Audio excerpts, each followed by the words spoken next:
America isn't really a country. Most people aren't aware of that. It's a time-sensitive experiment, having a material experience. There is no real tradition. Everybody came from everywhere else and brought their traditions with them. Of course, there was a tradition already in place, which needed to be destroyed so that something crass, creepy and crepuscular could eventually morph into the Twilight series of sexy, sanitized vampires with a really high fuckability index in a public humping offer on Dow Jones. Of course, they're not the vampires that suck the life, love and liberty out of this failed experiment. They only play them on TV. The real vampires slink through the marketplace with their bendable flavor straws in hand, looking for the necks of opportunity in a no-neck paradise of stunted proles and Easter Bunny Jesus jerky for communion wafers. We're here in the land of the free, on bended knee, in the first church of the dual nationals, where routine mass murder is 100% kosher. Well, tan my noahide, pilgrim. It looks like you're the Thanksgiving turkey. I can feel the bottled outrage over my telepathic landlines picking my way through the politically correct landmines in search of one temporary piece of sane and sober earth to stand on. Tiny nanotech gerbils are having a rave in my colon, which leads to that uneasy wish to be pleasing feeling that Richard Gere probably gets when he's standing in front of the Dalai Lama and trying to figure out the punchline to one hand clapping. Yes, I can feel the outrage of all the patriotic Tweedledees and Tweedledums sucking on their thumbs and spanking their monkeys to a red, white and blue nightmare vagina violated by mutants with farm implements. It makes Last Exit to Brooklyn read like a child's bedtime story by comparison. What right do I have to trash this great nation under Zog? Well, I have no right. Actually, let's say I have no rights left. Bush and Obama have taken care of that.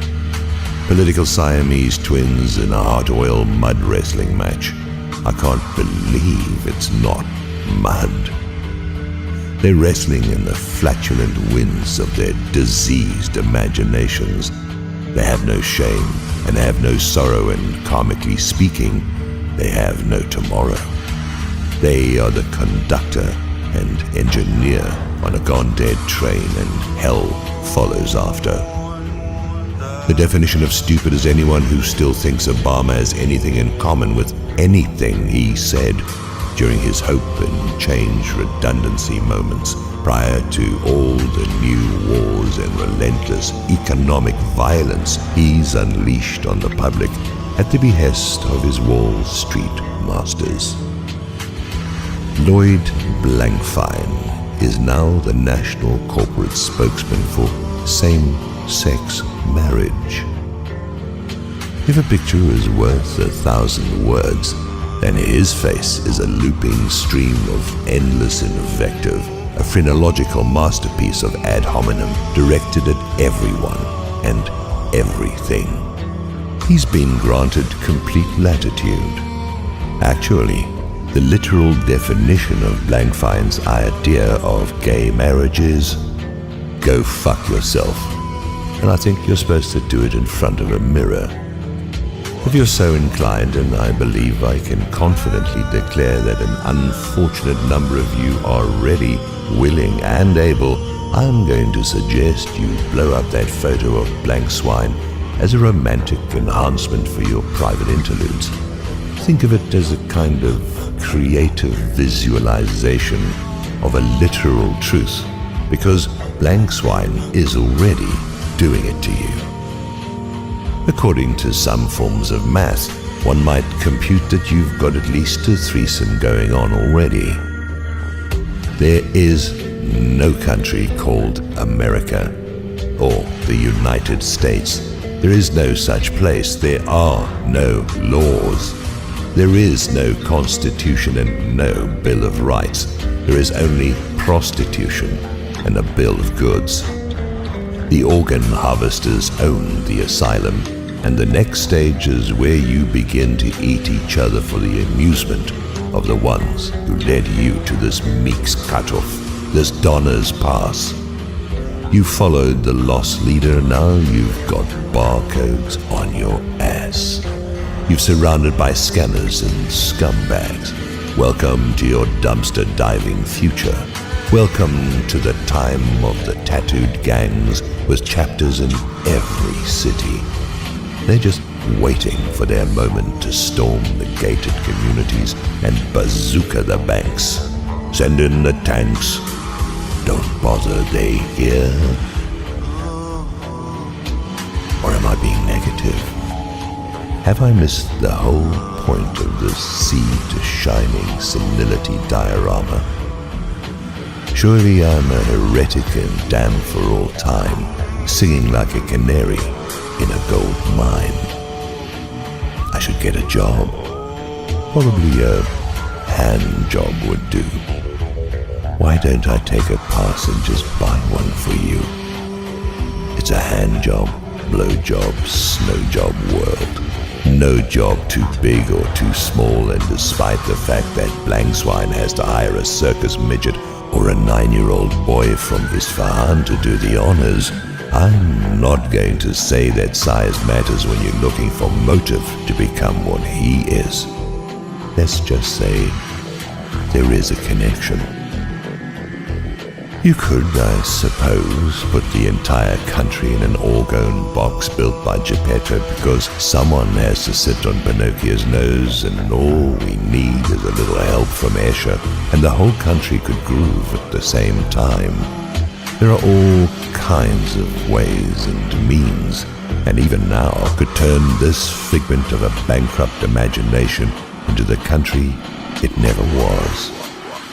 Were the dead and disordered to suddenly rise in spirit from their graves and inhabit all of the empty minds, presently wandering like Thorazine queens up and down the corridors of the world's biggest open-air mental institution, when they're not just standing around like foreclosed and abandoned houses, then maybe, just maybe, a humming, insect resonance of serendipitous awareness might fortuitously sweep through the collected consciousness, and all over the world, these temporary zombies could march on the central bank and deliver some what for right now. I'm dreaming, I know, but a conflagration devoutly to be wished. Or suddenly it might occur to enough of them to just step away from the consumer machines and whatever desks and workbenches they stationed at, and just wait.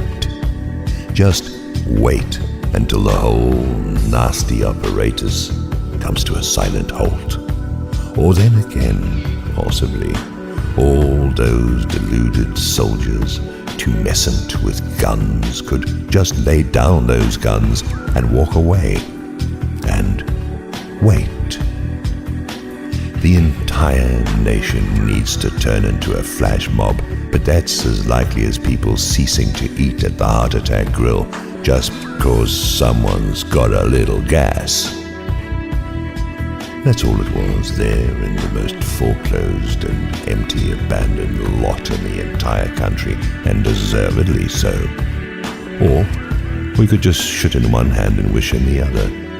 Or magically, some electromagnetic wave of awakening could sweep across the land, leaving no mind unchanged, and the people could gather at their polling places and shout out their votes on the way into the booth, and shout out their votes after leaving the booth, and wait around, with everyone waiting around, until the voter fraud army has to hightail it into the high, wide and lonesome, where the rattlesnake politicians and Gila monster bankers would then be having their pot like rubber chicken dinners for the foreseeable future.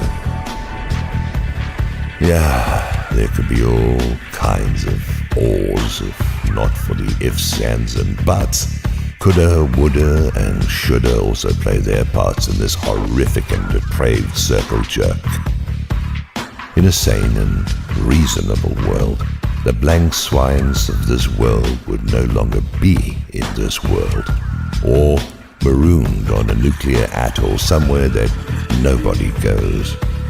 In a sane and reasonable world, none of the things that are happening would be happening, and America might even be a country there instead of a failed laboratory experiment sitting in the back of Jeffrey Dahmer's icebox in a covered dish, waiting for Dahmer to get the late-night munchies after smoking a PCP-laden joint made out of lint and human hair.